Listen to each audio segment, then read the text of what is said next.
Hey, you guys.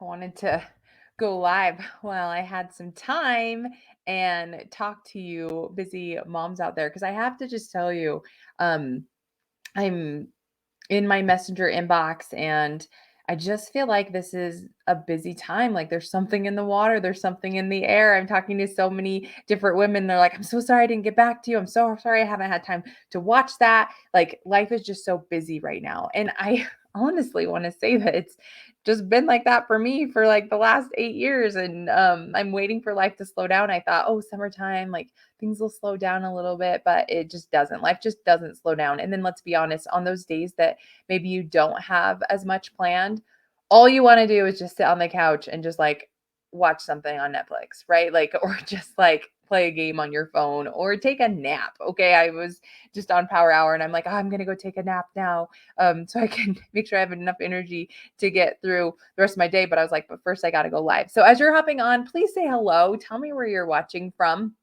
Um, I feel like my calling in life is teaching busy moms time saving tips because that's literally how I survive. Okay, so I started my business 8.5 years ago when I was working full time. I was teaching high school math. Beckham was one. I was pregnant with Paisley. I was coaching the girls' varsity soccer team. And so my day literally looked like I would wake up at like 6 a.m.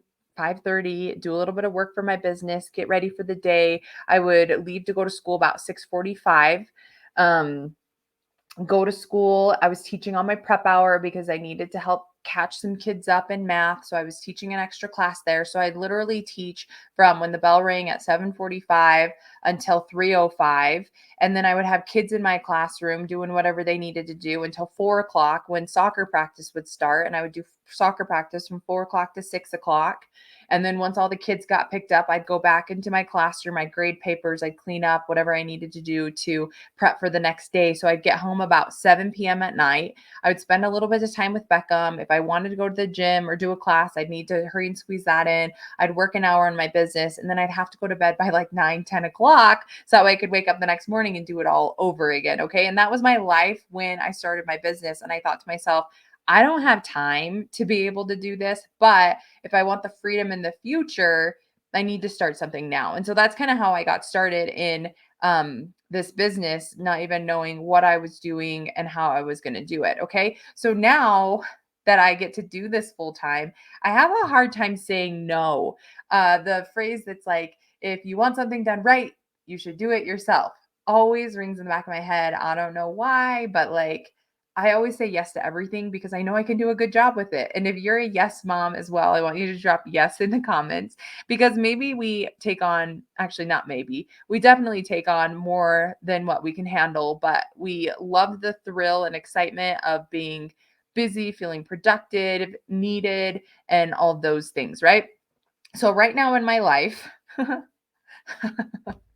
let's just start at start. So right now in my life, um, I'm coaching two U12 boys soccer teams, which I grew up with sisters. I don't even know how boys work. So that's a challenge in itself. And as they're getting older and learning things and getting their own personalities, that's just something in and of itself. But I'll be honest, these boys are amazing and they're fun. Okay, so I'm coaching two, not just one, but two U12 boys soccer team. I currently am enrolled in a course to get my D license. And so I meet on Zoom once a week. I have an assignment that's due. I just got back from an in person course meetup this last weekend, and I'll go again at the end of August or at the end of July. So I'm in the process of basically taking a course, taking a class. Um, I just said yes to teaching again. So I'm going to go back to work teaching full time, high school math. And so I have been doing the training modules and just doing a little bit of research and personal development as far as, what's changed in the classrooms and how I can utilize technology and still use my old school paper pencil method because I love that. So I'm going to be a high school math teacher here in about 4 weeks. I get to go back. On top of that, I'm a personal trainer, CrossFit coach, business owner. Beckham and Paisley are enrolled in so many different camps this summer. They went to basketball camp this morning from 10 from 8:30 to 11:30, and then I took them to chocolate camp. They're there from 1 to 4. So in between those times, I'm just working my business, cleaning up the house, doing laundry, doing those kinds of things. Um, Let's see, what other crazy hats am I wearing right now? I just feel like I keep saying yes. Now, there are a few things that I've said no to, so I pat myself on the back for that, and it hurts my heart, but, like, I am getting better at saying no, but, like, life is busy. And so I just wanted to share with you, how I am managing it all, and I feel like doing it pretty well for the most part.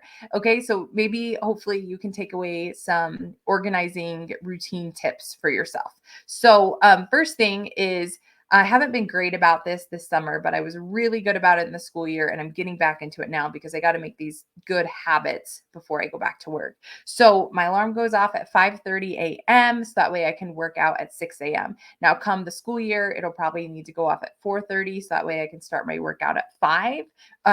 But for now, 5:30 is when I'm waking up so that way I can start my workout at 6. I work out from about 6 to 7, then I go wake up the kids. The kids wake up, they have breakfast.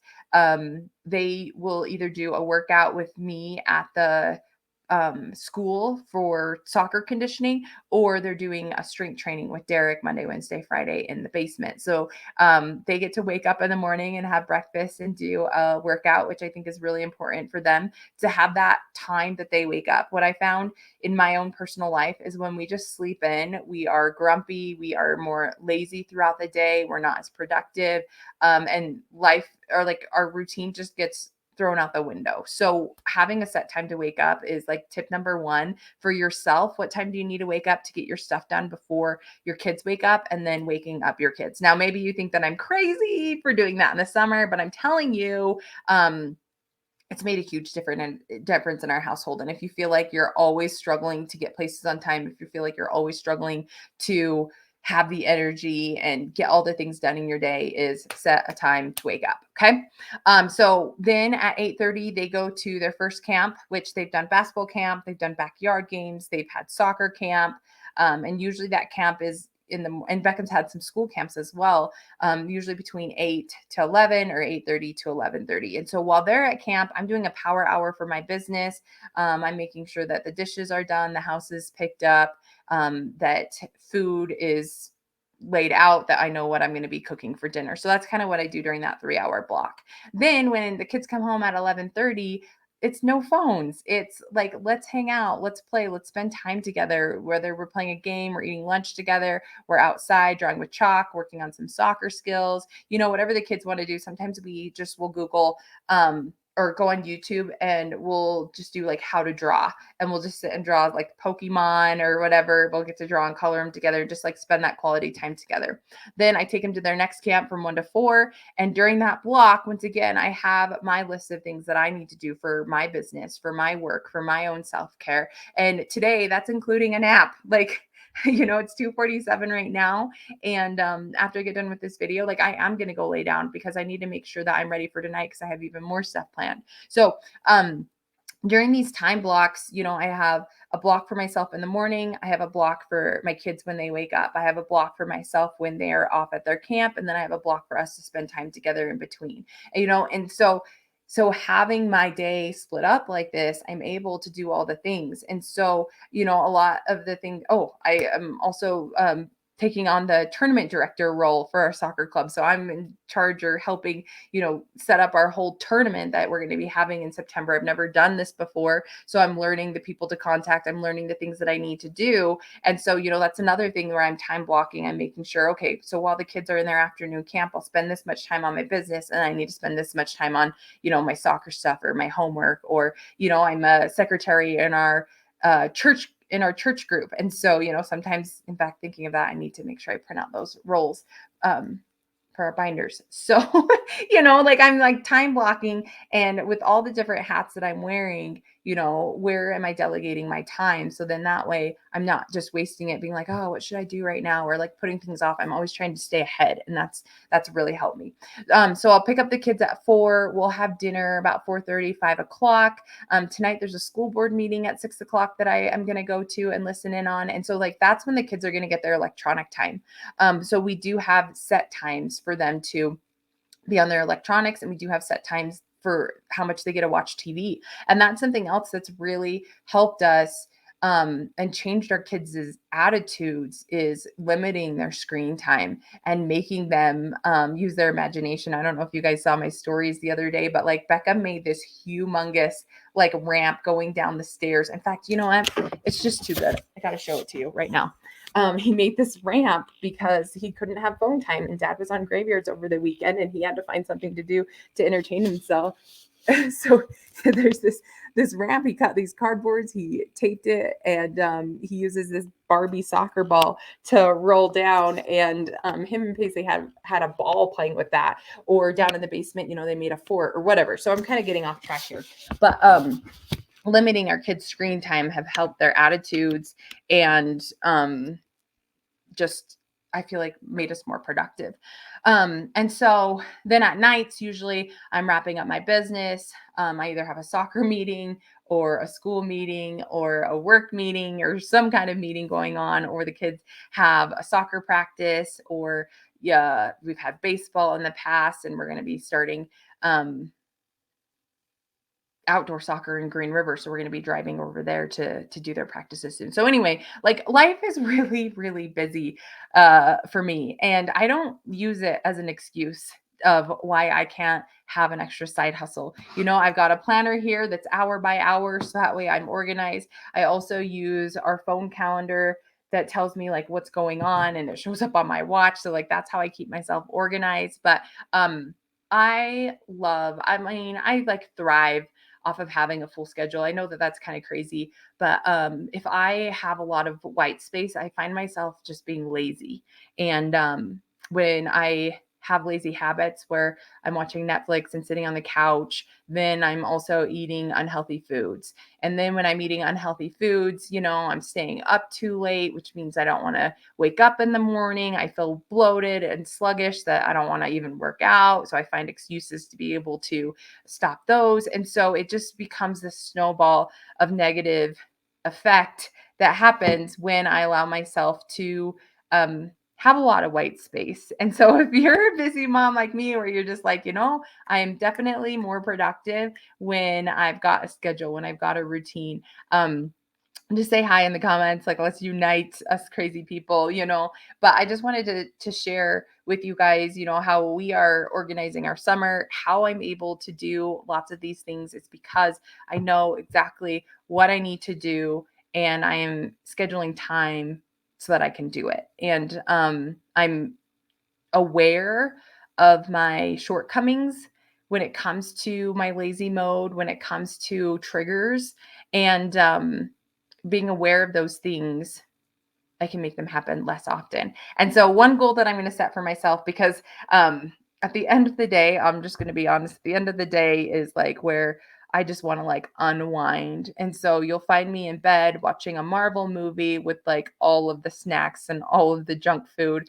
And I've tried to swap out, and start eating some frozen blueberries, which are delicious, instead of candy all of the time, or that. But one healthy habit that I want to start incorporating is stopping eating after 7 p.m. at night, because I just feel like at the end of the day I just want to eat my feelings and eat all of my stress from the day. And I know that the stress is what I put on myself, but I am aware that that is an area that I can improve on, and by doing that I'm going to feel better in the morning. And so making sure that lights are off at 10, I stop eating at 7, so that way I feel energized and ready to wake up at 5:30 during the summertime, and then 4:30 once school starts. So anyway, if you found some value here, make sure to tell me in the comments. Make sure to, click on that heart button and show me some love. This is not always in my comfort zone to go live, and I know for some of you guys it's not either, and you don't have to do that in order to run a successful business. But it is about making the world a better place, leaving people better than you found them. And if I can share some time-saving tips for you busy moms in business, or just busy moms in general, that's what I want to do. So yeah, I hope this was helpful, and we will see you on the next one. Bye.